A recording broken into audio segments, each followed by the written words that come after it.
lens of the Migration Policy Institute throughout its first 2 decades. And as the world pulls through COVID-19 pandemic, but as we pull through it, we are finding enormous shifts in patterns of mobility, government policies, international cooperation that will have long-lasting impacts. I'm Andrew Seeley, I'm the president of the Migration Policy Institute, and it is my honor to welcome you to today's conference, which is a hybrid event.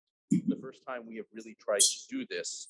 We have a small, distinguished audience here at our MPI offices in Washington, D.C., and a much larger virtual audience around the world. Welcome both to those here in the room, and welcome to those who are with us virtually today as well.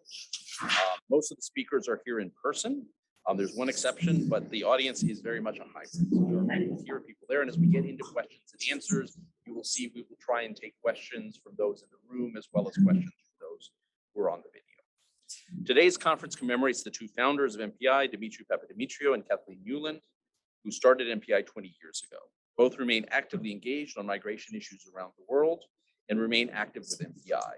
But today is an opportunity to celebrate their leadership, the organization they created, and most importantly, some of the issues which they and we at MPI have long considered centrally important in thinking about human mobility around the world. I will turn the program over in a moment to my colleague, Ese Werke, Senior Analyst in the Human Services Initiative at MPI, who will moderate the first panel, which is inspired by Kathleen Newland's longstanding work on humanitarian protection around the world. Kathleen was co-founder and director of MPI and continues to be a senior fellow here whose work spans issues of migration governance and international protection. She has played a particularly important role in building the intellectual architecture for the international protection regime we have today and for constantly pushing the conversation in new directions so that we continue to perfect and transform this architecture. Indeed, MPI continues to work on these issues actively with Kathleen's guidance. And somewhere in this room is Susan Frasky, one of my colleagues who leads some of our efforts right now, one of our big projects on international humanitarian protection in its future. Kathleen will be joined from Geneva by the UN High Commissioner for Refugees, Filippo Grandi, who has played such a vital role in leading UNHCR as the 11th UN High Commissioner. We really appreciate him taking time to join us, and we're very much looking forward to his remarks today. And she's also joined by Wendy Young, the president of Kids in Need in Defense, KIND, who works on these issues tirelessly every day, especially with children and youth, and one of the most dynamic organizations dedicated to the protection of young people anywhere. And after the first panel, we will pass to the second part of this program, an armchair discussion inspired by Dimitri Papadimitriou, MPI's co-founder, longtime president, and now president emeritus and distinguished transatlantic fellow. Dimitri has spent his career thinking about how you improve migration policy and migration governance. What makes for balanced, sensible, sustainable policy in different countries and different contexts? What sort of cooperation among countries is necessary to build effective governance mechanisms? And what do future labor market trends mean for migration management? Early in his career, he moved between research and public service, working on these issues until he and Kathleen launched MPI in 2001 to focus on researching and generating public debate around these issues. Dimitri will be joined by Antonio Vitorino, the General Director of the International Organization for Migration, one of the great thinkers on these issues and longtime friend of Dimitri and MPI, in an armchair conversation to discuss the future of migration policy. They'll be moderated by Megan Benton, MPI's Director of International Research. MPI and MPI Europe's Director of International Research, I should say. These are issues that remain at the core of MPI's work, as well as the mission of the IOM. And with that, I want to thank all of you for joining us today, whether you're here in person or you're on the video stream, and joining us to celebrate MPI's 20th anniversary in the best way that we know how to do it, which is exploring the issues at the heart of human mobility today. And I want to invite my colleague, Ese Werke, to introduce the first panel, start off the conversation. Wonderful. Thank you, Ese. Thank you, Andrew, for your opening remarks and also for inviting me to moderate this panel. Welcome, everyone. Thank you for joining us today. It's so wonderful to have this intimate group to share in this conversation. You know, we all are here to celebrate MPI's 20th anniversary. And as I prepared for today, I started to reflect on what does that actually mean? And we each have our own relationship, our own connection to MPI, so our answers might be slightly different. But for me, it really comes down to three things. It comes down to ideas, relationships, and resilience. The free flow of ideas, the sharing of relationships from diverse backgrounds, and also resilience to find opportunity and solutions when at first glance the reality that we're all in may seem like untenable challenges. So I welcome all of us to think about these three as possible themes for the conversation around humanitarian protection. You've heard a little bit already about the panelists. I'll introduce them with a bit more detail. But first, let me introduce myself to all of you. My name is Esse Werke, and I'm a senior policy analyst here at MPI. I'm joined by video with the High Commissioner, as well as our in-person panelists, Ms. Wendy Young and Ms. Kathleen Newland. The High Commissioner, as many of you likely know, has been in the field for some time, beginning with UNHCR in 1988, and working in a lot of hotspots of refugee emergencies, including on the border of Thailand. He was also the Deputy Commissioner General and the Commissioner General for the UN Agency for Palestine Refugees. More recently, he was the Deputy Special Representative for the UN Secretary General in Afghanistan, and you'll hear reference to that experience as we begin our discussion. Now, he is in his second term as the High Commissioner for the UN Refugee Agency. Thank you, sir, for joining us today. I'll turn now to introduce Ms. Wendy Young. She, of course, is the lead, the president of KIND, and has been since 2009. And Andrew already mentioned what an incredible, preeminent organization that is. Earlier in her career, she worked for UNHCR, as well as Women's Refugee Commission, US Conference for Catholic Bishops, and a host of others.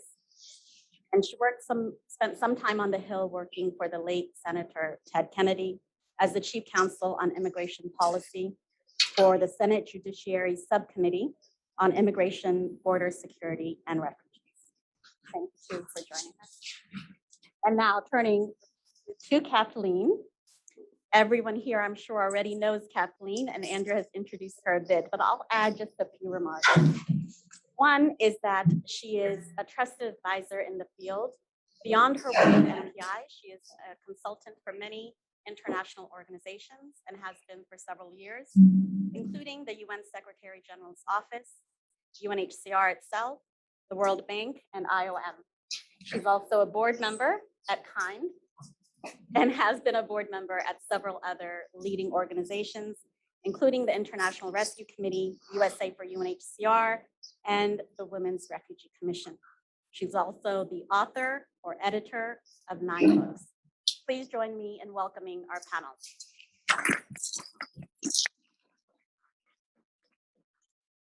So for today's panel, we will have 3 sets of questions that help us to reflect on the current state of affairs, as well as lessons learned from the past and the future that we hope to shape moving forward.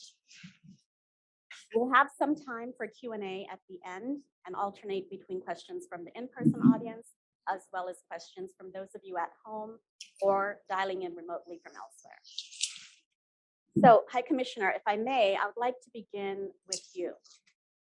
Your personal experience in and with Afghanistan is long and extensive, going back to the 90s, and including as Chief of Mission for UNHCR and almost 2 years as the UN Secretary General's Deputy Special Representative in Afghanistan in 2004.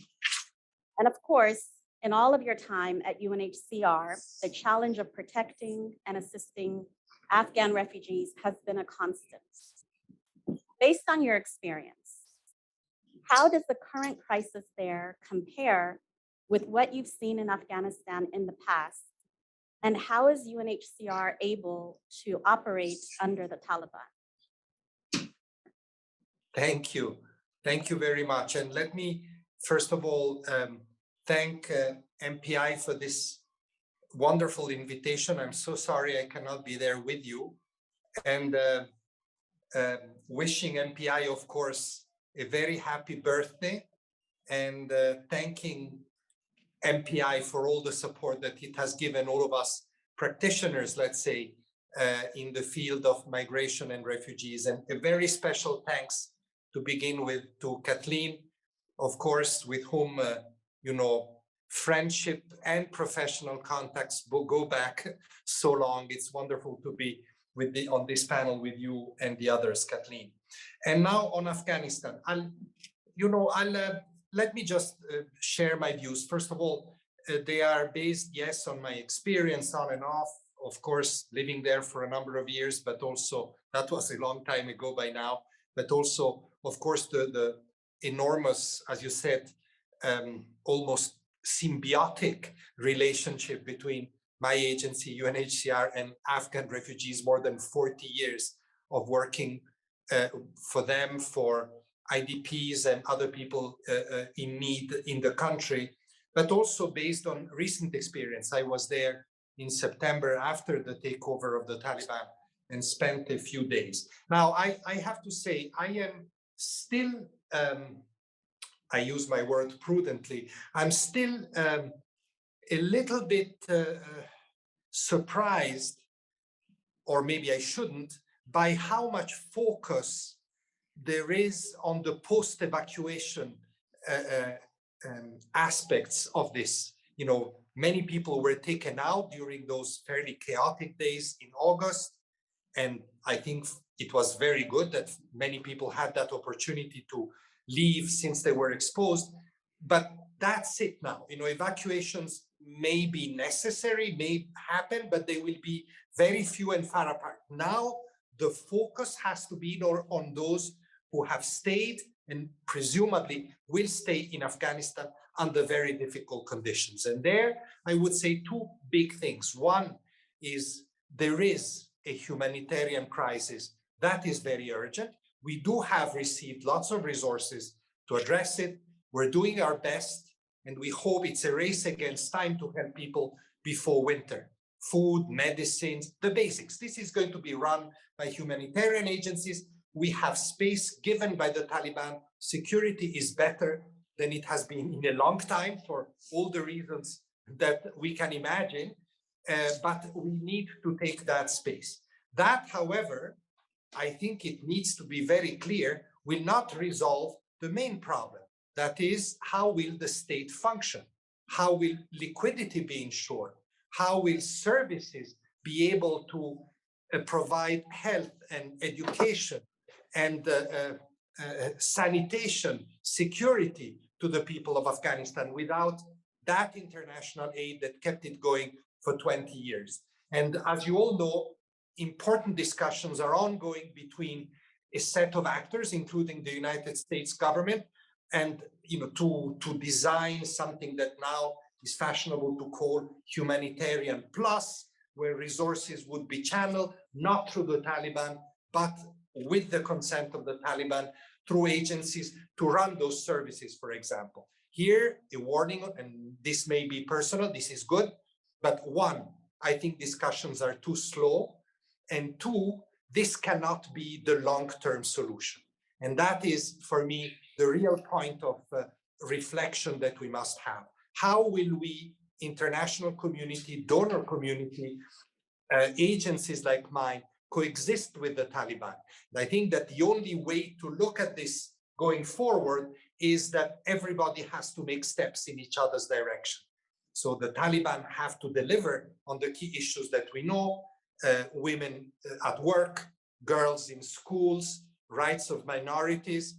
But I think it is important that the international community makes steps in their direction as well, in full appreciation that the Taliban sees themselves as the winners, as those that have earned the right through, suffering and loss of lives. That's their perception, to run the country. It's very important in using what I call smart conditionality to take that into account. A final point, perhaps, germane to my organization on displacement.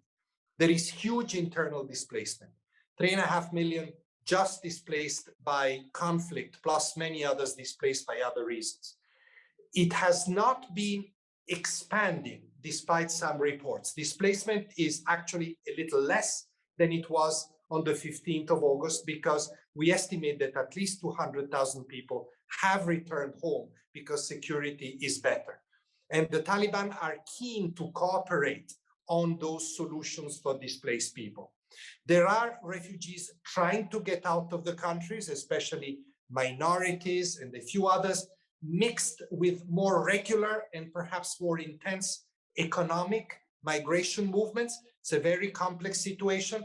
It's not dramatic yet, although figures are growing, but it will become dramatic if the country implodes. Hence the urgency of finding a solution, as I have mentioned, a solution that prevents, in a way, this from happening, whilst of course keeping pressure on the neighboring countries to keep borders open, to receive those that flee for reasons,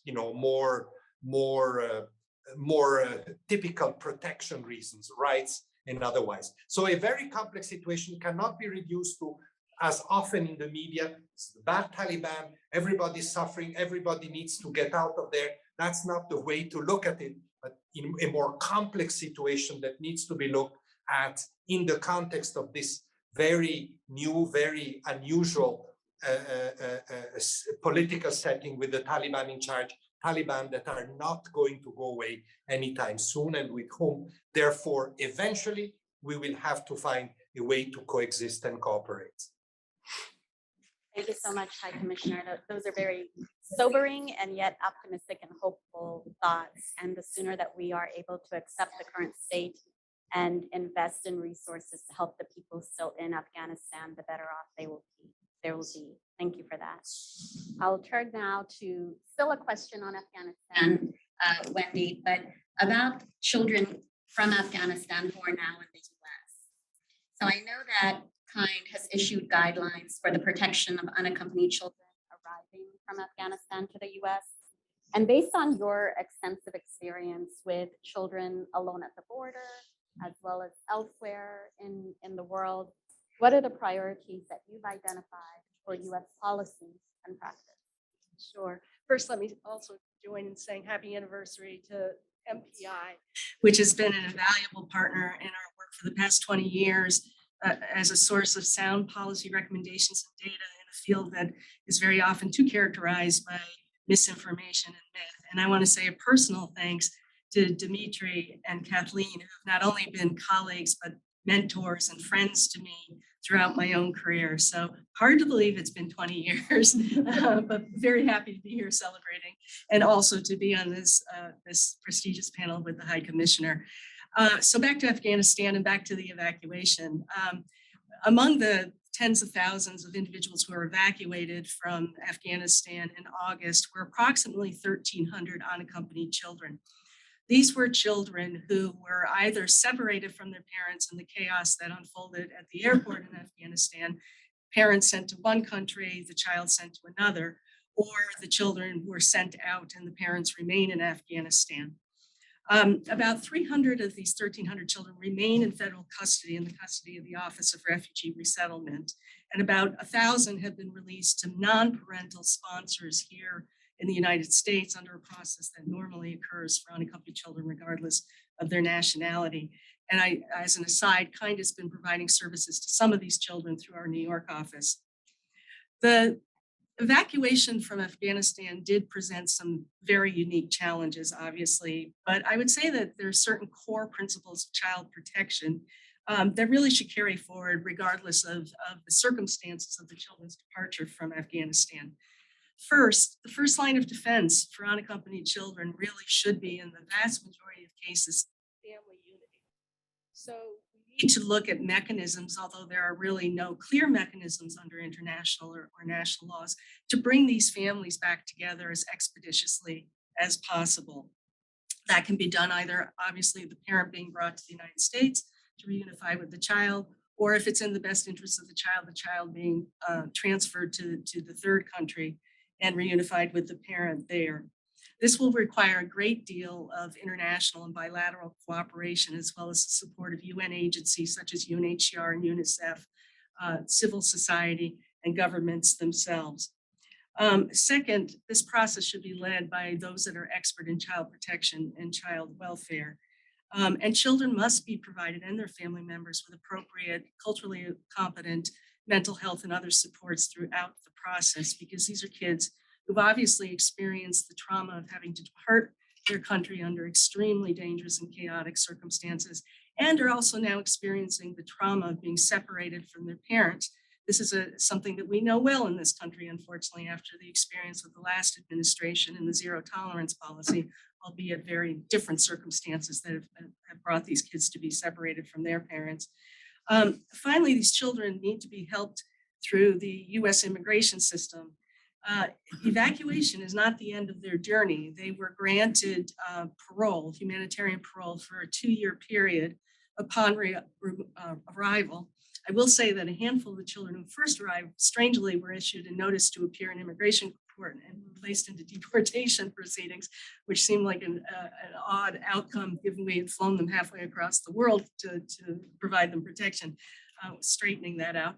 But these kids really do need legal counsel to help them through this, both the family reunification process as well as the immigration system, so that we can bring them to some kind of stable status, permanent status in the United States, so that they can get on with their lives. And if there's one thing I know about working with children, stability that supports their well-being, that supports their safety, that supports their ability to look forward is probably the most essential thing that any child who's been displaced needs.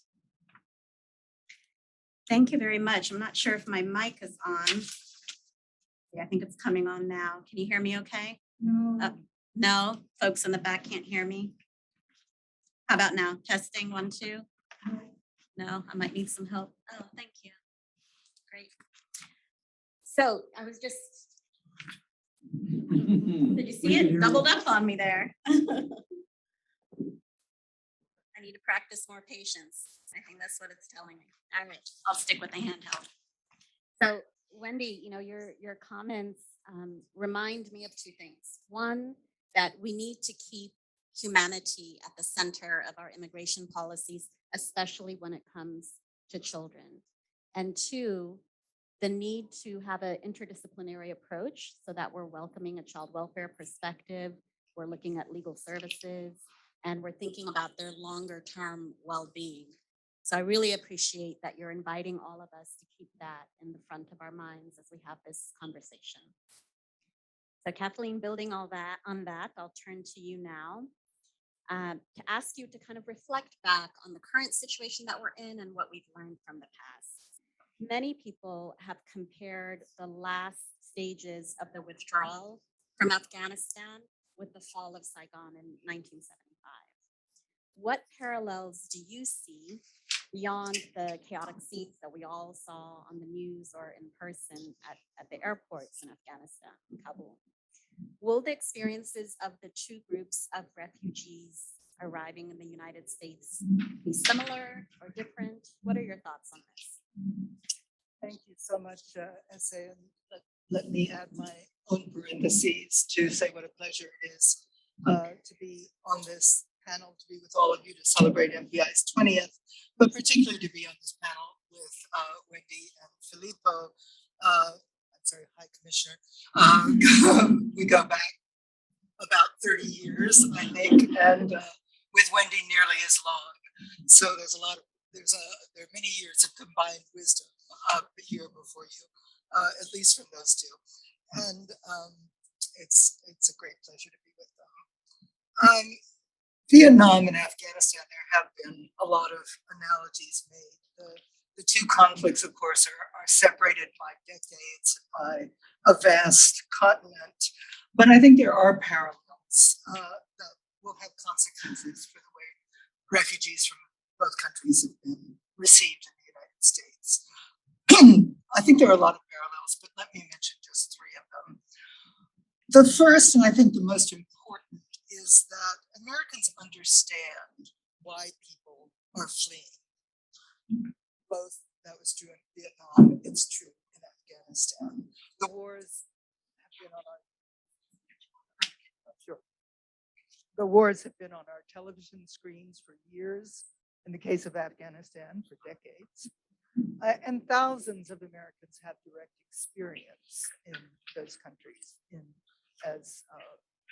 the military, as government officials, NGOs, contractors, reporters, and so on and so forth. The parallels between the Vietnamese refugee experience and those coming to Afghanistan currently to say, first of all, that Americans understand why people are coming to this country in both cases.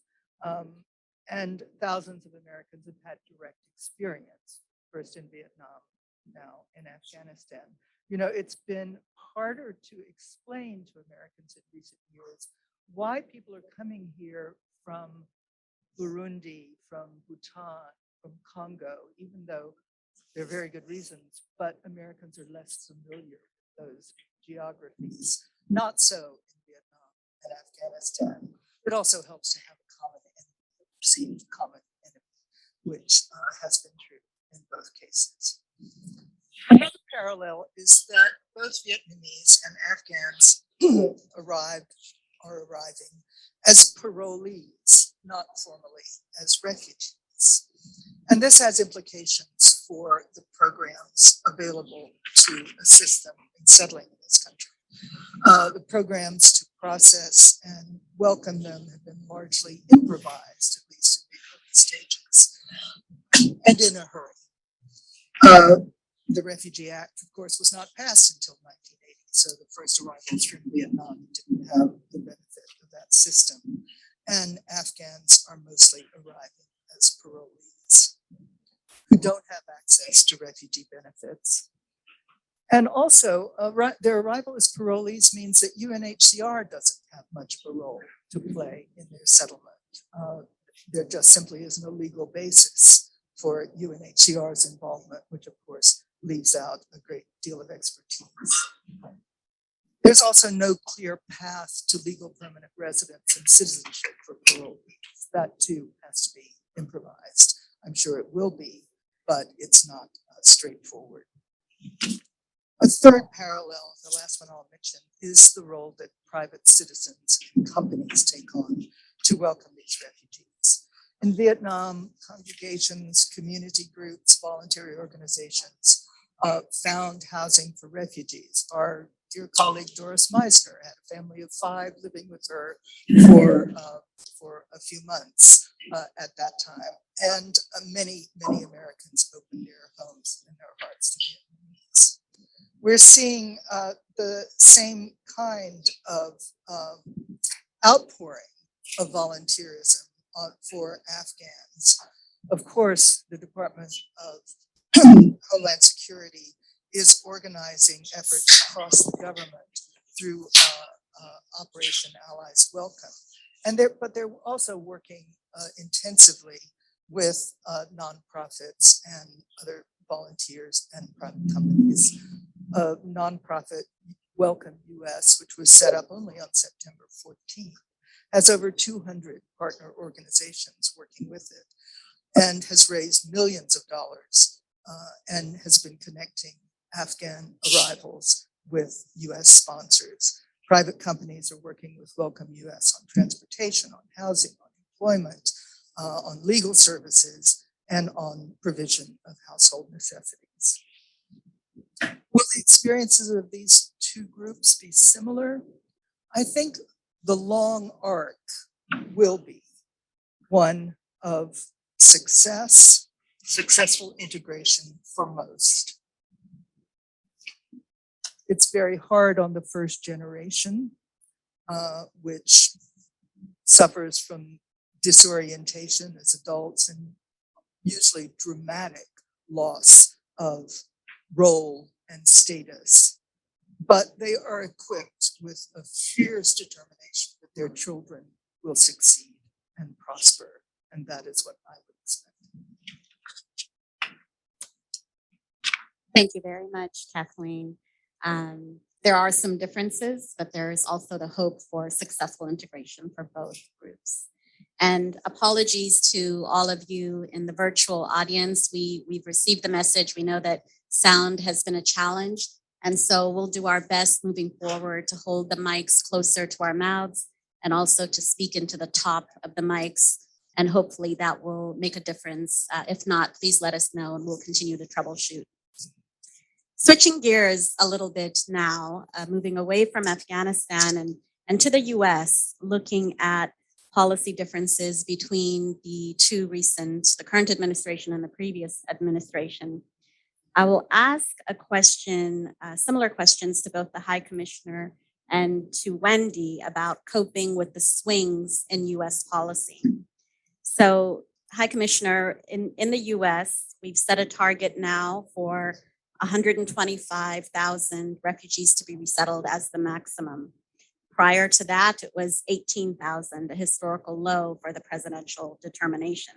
Similarly, Wendy, in the unaccompanied children context, the Department of Homeland Security referred just over 15,000 children in FY20. Now, in this federal fiscal year, estimates say well above 123,000. So if High Commissioner, you could begin by answering how these wide policy shifts affect your work and how you cope with it. And then Wendy, if you pick up from there and share your perspective to the same question. High Commissioner.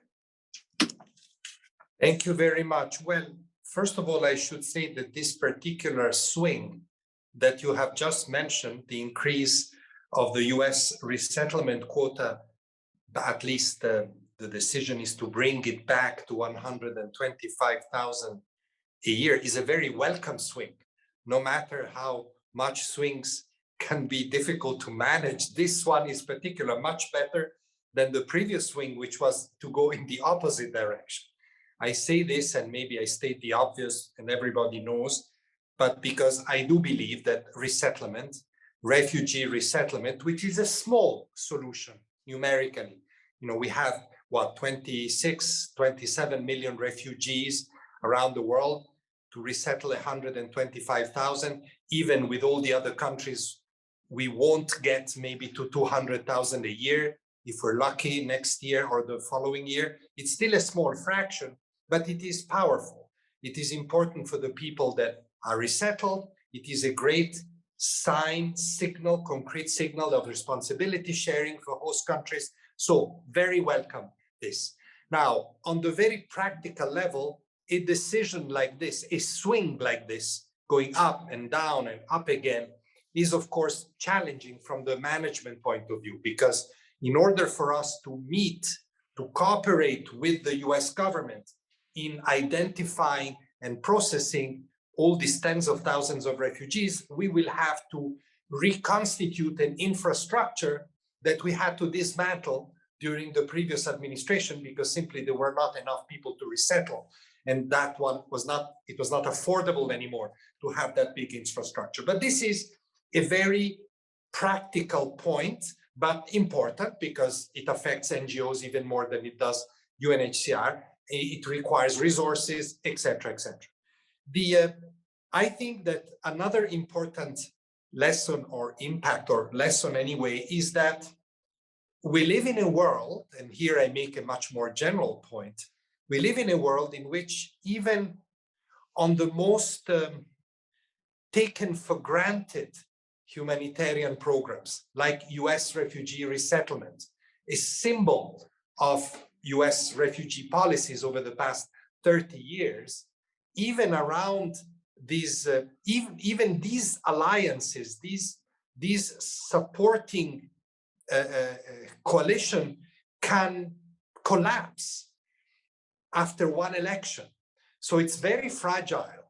We cannot take for granted any of these established cooperation in the humanitarian and refugee field. And this is, if you look at what's happened again during the Trump administration to other organizations, UNFPA, for example, in matters of sexual and reproductive health, and we can find many other examples.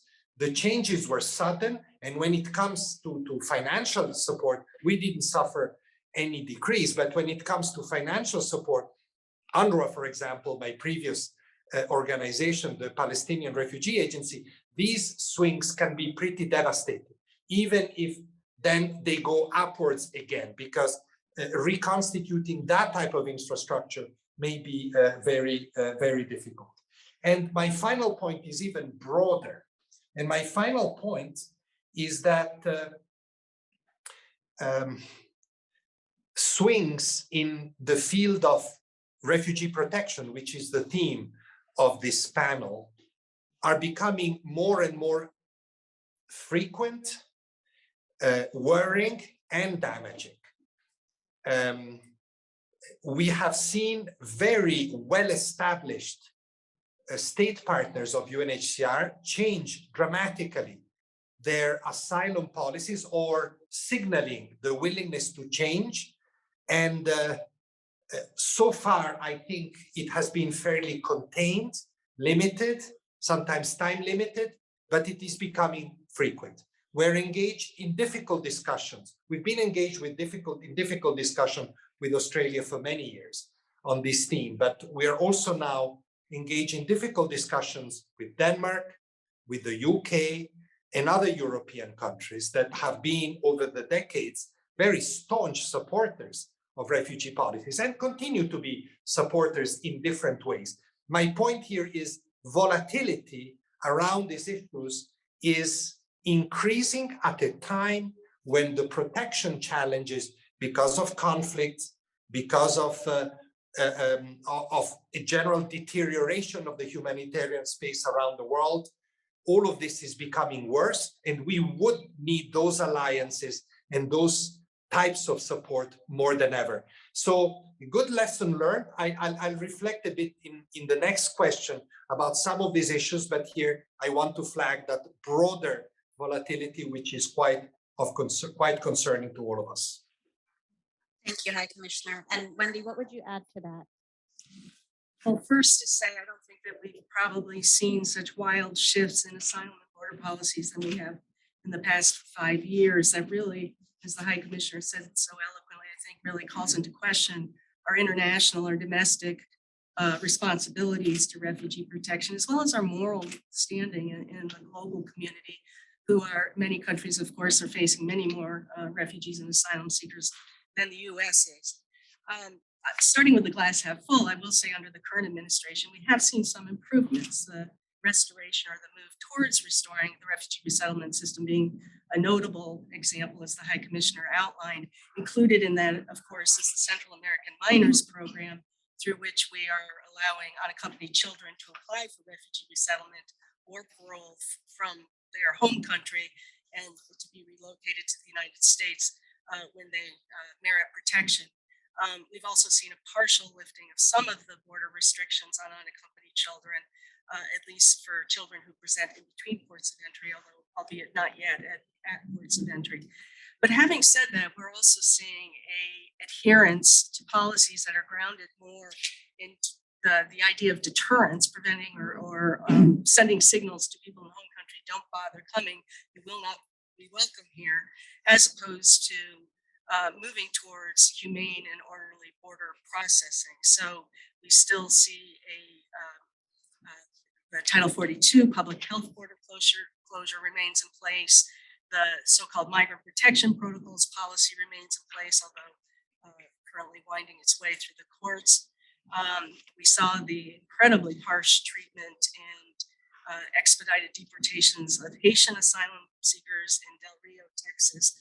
All of these are policies that, again, reflect more of a deterrence approach than they do the direction that we really hope to head under the leadership of this administration, which is creating policies that are grounded in humane and orderly processing of individuals who come to the United States in search of protection. Of course, among individuals who seek protection, unaccompanied children are perhaps the most vulnerable.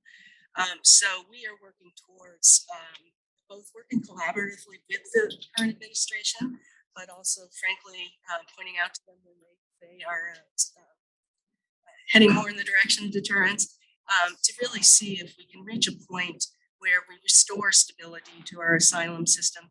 And as I think the High Commissioner pointed out, also a certain sense of predictability, that these policies won't just keep changing administration after administration, which over the long term, I think has a very corrosive effect on our international reputation and, of course, tragically on the lives of people who do desperately need our protection.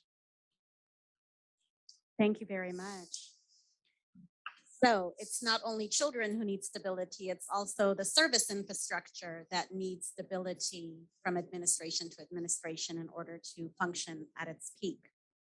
We want to turn in just a few moments to questions from the in-person audience as well as the virtual audience. And those of you who are virtual, we ask you to enter your questions via chat on Zoom or to tweet them at Migration Policy.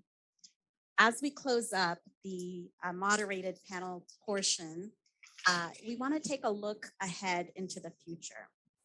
So, High Commissioner, as you know only all too well, the international refugee regime for the protection and assistance of refugees and others who fall under your mandate is under unprecedented strain, as you've discussed and we all understand. New refugee-producing crises keep breaking out, including in my home country of Ethiopia.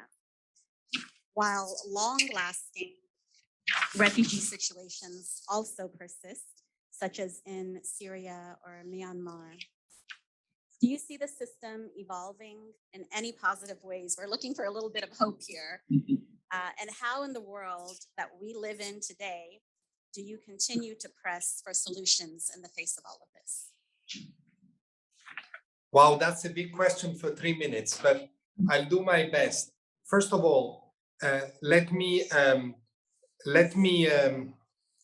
stress maybe first the negative and then go to the more hopeful. These are difficult times. This is an understatement, the euphemism of the evening. We've counted in UNHCR alone 33 emergency responses this year. We had to respond in emergency mode to 33 different situations. I think this is a record, and the year is not even finished, unfortunately. So it's very bad from that point of view.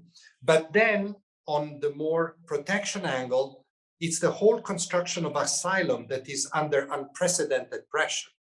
Of course, you have some of the usual restrictions, countries saying, no, people cannot come, they have to stay outside. I mean, this we've seen for a long time, but it's becoming more frequent. What is more worrying is the incredible politicization of asylum, politicization of migration in general, and of asylum in particular. I don't need to say much. It's enough to, at least here in Europe, you switch on the news and you hear for half an hour the news talking about what's happening at the border between Belarus and Poland. And then you have like a digest of all the politicization, certainly on the Belarus side, but also on the EU side to a certain extent. So that's dangerous, because that politicization has generated a context in which even what I would call governments that are moderate on the migration front, on the refugee front, have become shy in terms of migration and refugee policies for fear of losing elections. And I think in your own country, you know something about that. I'm talking not about Ethiopia, sorry, I'm talking about the US in this particular case. And of course, this politicization and all the sphere of fear that is around it has created a context in which solutions have become very difficult, because all this negative rhetoric is not conducive to solutions, in spite of what it says, right? It doesn't offer space for the practical solutions that are possible. It has exposed the vulnerability of rich countries in particular to the migration issues. And this is what exactly is happening in Europe now. Europe is exposed to pressures from reckless neighbors because it has shown that it is vulnerable even to 2,000 people stranded at the border.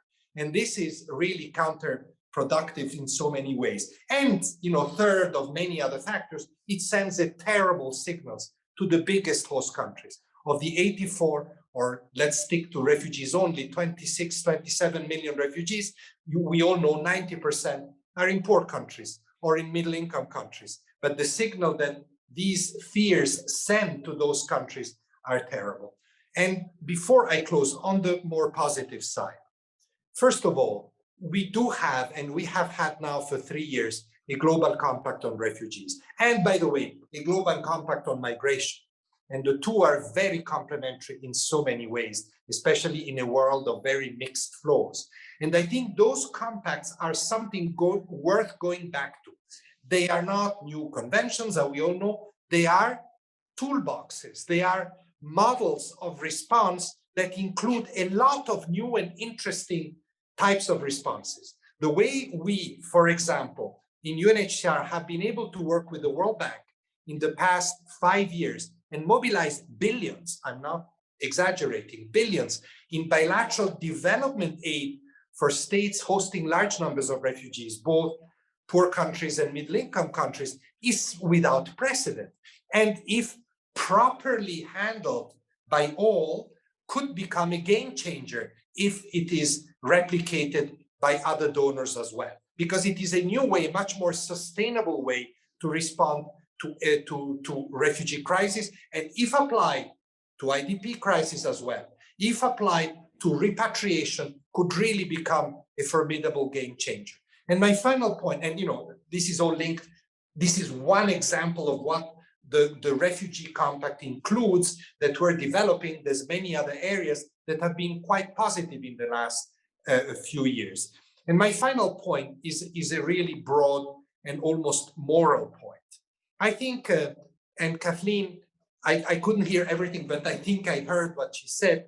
The solidarity that you have witnessed in the US in respect of Afghans is formidable. And we see it over and over again. Solidarity is far from dead. This year, we are recording 3 million individual donors to UNHCR. This is the first time that we have reached this level. And I keep telling governments, these are your taxpayers, the ones you're so worried about when elections come and you have to tell them that you'll build a wall as opposed to have a good refugee law. But many of your voters have solidarity, understand that it is important to be with the people in distress, and they also have a voice that needs to be listened to. So my little hopeful contribution is on this last point. Thanks very much. Thank you very much. We needed that hope. And it's clear that people are putting their money where their mouth is through the donations. And what once was a source of tension between refugee camps and host communities with the Refugee Compact is actually an opportunity now with added resources. So that's very exciting to hear about. Turning to you, Wendy. For the last 9 years, we've seen an overall upward trend of the number of unaccompanied children with peaks in FY14, 16, and 19. And then, of course, the historical estimated high that we're currently, or in the last federal fiscal year we saw. KIND's core mission has demonstrated that having legal counsel in immigration and asylum proceeding makes a life-changing difference, an enormous difference. And so your organization has done a remarkable amount to fill that gap. But now, in the face of this large increase, is legal representation enough? Are there other broader reforms that the US should make in order to protect the rights of these vulnerable children? Thank you. Well, first, to provide some context, when the laws were first drafted that ultimately passed is the Trafficking Victims Protection Reauthorization Act, and partly through the Homeland Security Act of 2003, that shaped the system that's currently in place to protect unaccompanied children. The year that we started drafting that legislation, the total number of unaccompanied child arrivals was 270. We're now getting that number in one day, and some days 2 or 3 times that number. So I don't think we should be surprised that the system needs a significant overhaul. Not to throw out the core kind of center essence of that law, which is that children are different and more vulnerable in the system, and therefore the system has to stretch to accommodate their needs, not the other way around.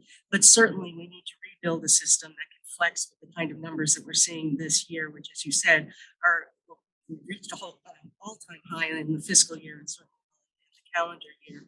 So what do I mean by that? Well, what we're looking at KIND is really looking at the entire system from A to Z and back to A again. And what I mean by that is starting in home countries.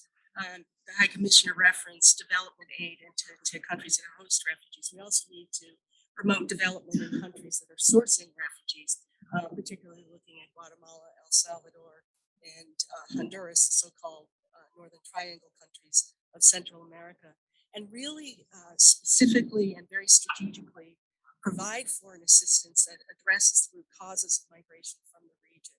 A community-based approach, a youth-based approach, so that people really have true alternatives to remain in their home country, and particularly children, because obviously a child fleeing, leaving their family, leaving their community, crossing international borders, this is not, that is an immediate red flag that something is going wrong in that child's life and that they're in need of protection. Second is building out regional protection regimes, particularly in Mexico, but across the region, so that individuals seeking asylum have alternatives to presenting themselves at the US border.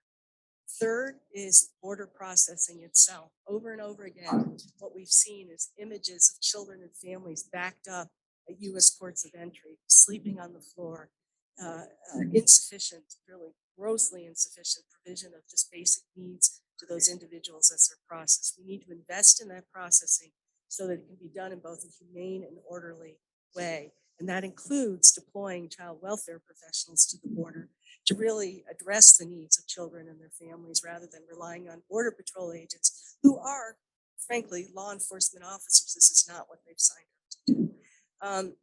Next is to look at the system that we have in place to care for children. Children are transferred to the Office of Refugee Resettlement. Sometimes they remain there for months, awaiting processing to family that can more appropriately care for them. We need to process kids more quickly, but make sure that they're released to appropriate sponsors. And then, most importantly, we need to provide wraparound services, including the provision of legal counsel to every single child who's facing deportation proceedings. I've been in immigration courts. I've seen toddlers facing immigration judges standing there alone with no lawyer by their side while a trained and experienced immigration lawyer from the Department of Homeland Security is arguing for that child's removal. It's absurd. We need to address that. We also need to provide appropriate social services. And for those children who are granted some form of relief and the ability to remain in the United States, we need to help them integrate into their communities and pursue US citizenship if they so choose. And finally, for those children who are denied relief, help them get back home safely and provide them with the support services so that they can reintegrate into their families and hopefully remain home sustainably. So KIND is launching a major initiative trying to think outside the box and see if we can restore some sanity to a system that frankly right now is broken. Thank you. And you said sanity. As you were speaking, I was thinking common sense. These approaches that you're mentioning, when you think of children, it's really common sense. So Kathleen, we'll turn to you for the final forward-looking question. You've been working on these issues for 40 years. Where do you see the frontiers in humanitarian response, for better or for worse? Well, there's certainly plenty of both. And Filippo has very eloquently described one of the frontiers, I think, which is the weaponization of refugees, displaced people, and other migrants, both in internal and domestic politics. So I will leave that with what you've already learned. Another thing I think we're seeing now is the blurring of categories between migrants and refugees as the causes of displacement multiply and become more complex. This toxic mix of poor governance, state capture by criminal elements, poverty, armed conflict, crime, hopelessness. This is many of these things can't be disentangled.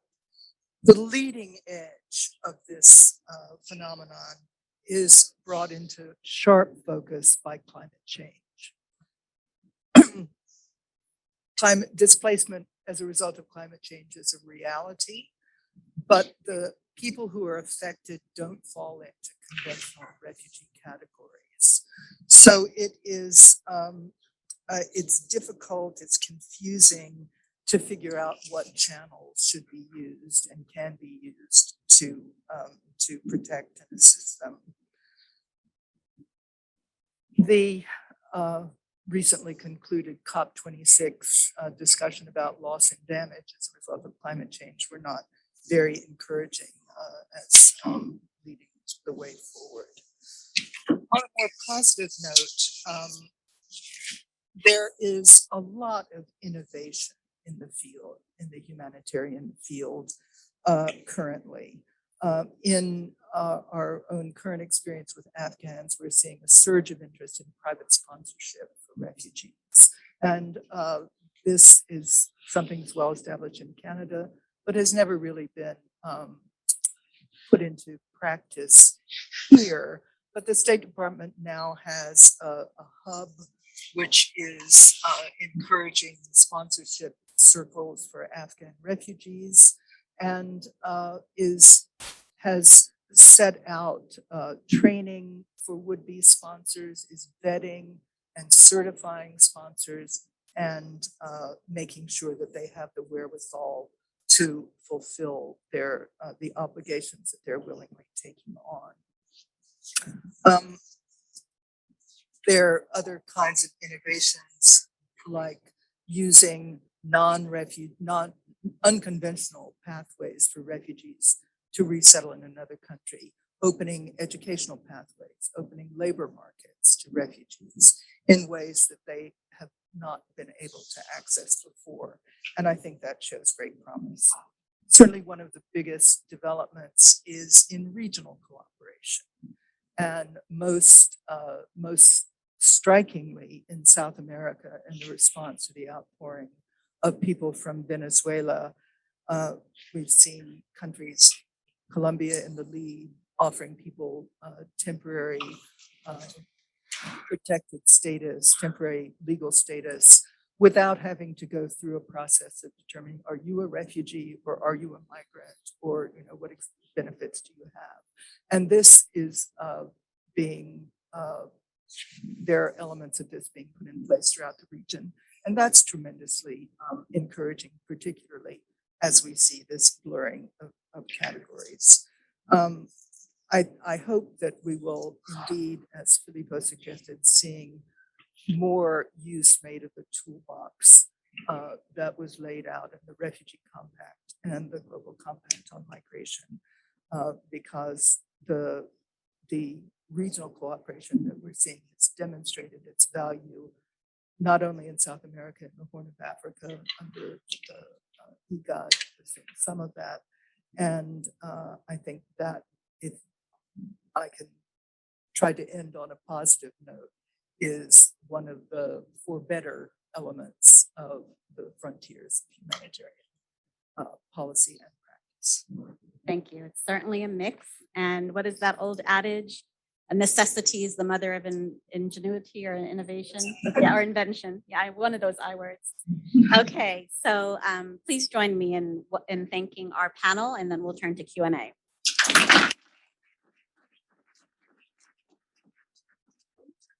A question from the online audience. And if anyone here has a question, if you would raise your hand, and then Miss Maria Mora will come to you with the mic so that you can ask your question. This question from the virtual audience, while we're waiting for an in-person question, is directed to the High Commissioner.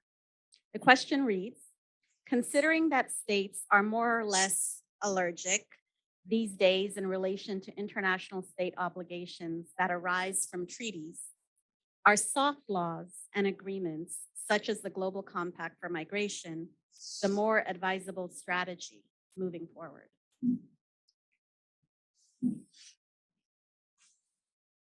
Should I answer? Yes, please. Yeah, well, I hope that this allergy is not so that pervasive. There's still a fair amount of respect for treaties that occurs. But yes, true. We live at a time when commitments such as those commitments made to the Refugee Convention 70 years ago are more difficult to witness. But let me, the question is about the compact. And by the way, can we just remember that there are two compacts? Just to go back to what Kathleen said about refugees and migrants, there's one on refugees and there's one on safe and orderly migration. So there are two, but I think that both compacts, although they're quite different, that both compacts are precisely not treaties, are not conventions to be signed. I use this word, maybe it's a bit minimalist, but I think it describes correctly the toolboxes. They offer a very wide range of solutions to states on the key issues regarding refugee protection and solutions and regarding safe and orderly migration. And this is very important. And so states can pick and choose, surely, but they're meant to be as practical as possible in order for states to make use of those tools. And not only states, they're addressing civil society, they're addressing the private sector, they're addressing academia, they're addressing a very wide range of actors. And we have seen an uptake of solutions drawn from the compacts by a number of actors, which is quite encouraging. Just to conclude by saying that I don't mean to sound so pragmatic that I may come across as unprincipled. Of course, the compact, the refugee compact in particular, is founded on all the treaties and the conventions. So it has a very solid background or foundation of principles. But like I said, it's a practical tool that, given these times, we thought 3 years ago would be a good offer for states to take up. Thank you so much. And you have the final word on that for now. We are out of time for this panel. Apologies. I know that we may have had a question or two from the in-person audience, but we encourage you to mix and mingle this evening after our second panel and ask your questions then. Please join me again in a warm round of applause for our panel.